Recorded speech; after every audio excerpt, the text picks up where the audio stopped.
Game 1 of the 2025 World Series. Toronto Blue Jays and Los Angeles Dodgers. Two teams built to win October. One chasing its first title in over 30 years. The other looking to become the first team to win back-to-back championships since the 2000 Yankees. By the time the sixth inning ended, the game had been completely rewritten. A rookie came off the bench and made history.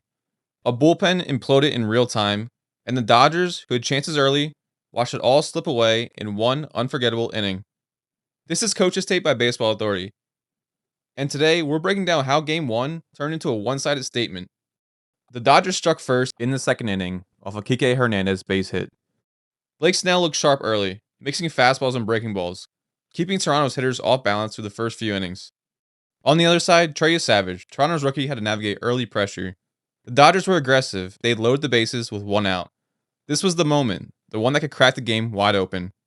Andy Pajas struck out, chasing a splitter low. Then, Shohei Ohtani stepped in. The at-bat every pitcher dreads. Savage came back with a breaking ball. Ohtani swung and rolled it over to the right side. Grounded to the first. Guerrero beats him to the bag. The Dodgers had their shot with two big chances and couldn't cash in. That moment would loom larger as the night went on. Through the middle innings, both teams settled into a rhythm. Tight defense, deep counts, quality at-bats, but nothing breaking through. The Blue Jays are patient. They weren't forcing anything. Every batter worked counts, fouled off tough pitches, and stayed aggressive when mistakes came into the zone. Then in the fourth inning, Daulton Varsho stepped up to the plate against Blake Snell. A lefty-on-lefty matchup Snell had dominated all postseason. Varsho crushed a two-run shot to straightaway center, tying the game 2-2 and giving Toronto their first real momentum of the night. The Dodgers had their chances, but couldn't string enough together. They went 2 for 8 with runners in scoring position through 5 innings. In October, that's the margin. You either capitalize early or you leave the door open. Toronto stayed disciplined. They were ready for the moment when it finally arrived.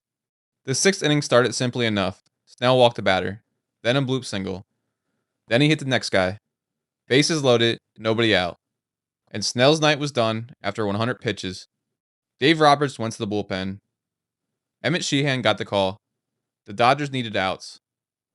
Instead, Sheehan gave up an RBI single, then walked in a run with the bases loaded. Then another RBI single. Just like that, it's 5-2, and the bases are still loaded. Roberts made another call, Anthony Banda, lefty reliever to face Toronto's next hitter. But John Schneider had already made his move. He was going to the bench. Addison Barger, a rookie left-handed bat, stepped in the pinch hit. The matchup was lefty on lefty, and Barger had hit one home run off a lefty all season. But in October, preparation meets opportunity, and this was his. Banda's first pitch, ball. The second pitch, a changeup that caught too much of the plate. Barger turned on it. The ball exploded off his bat and carried deep to right center field. Gone. Grand slam. Rogers Center absolutely erupted. It was the first pinch hit grand slam in World Series history. And just like that, the game had flipped completely upside down. That swing broke everything open. The Blue Jays didn't just score runs, they poured them on. 9 total in the inning.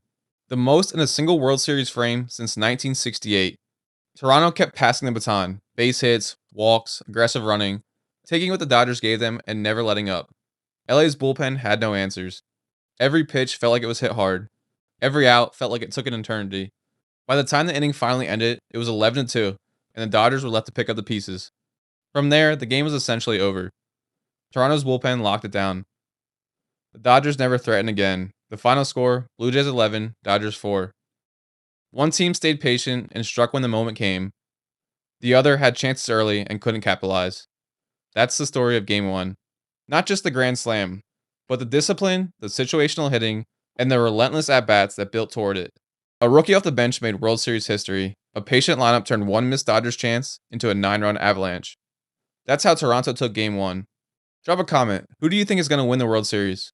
Hit like, subscribe for more breakdowns, and check out baseballauthority.com for baseball apparel made by ballplayers for ballplayers.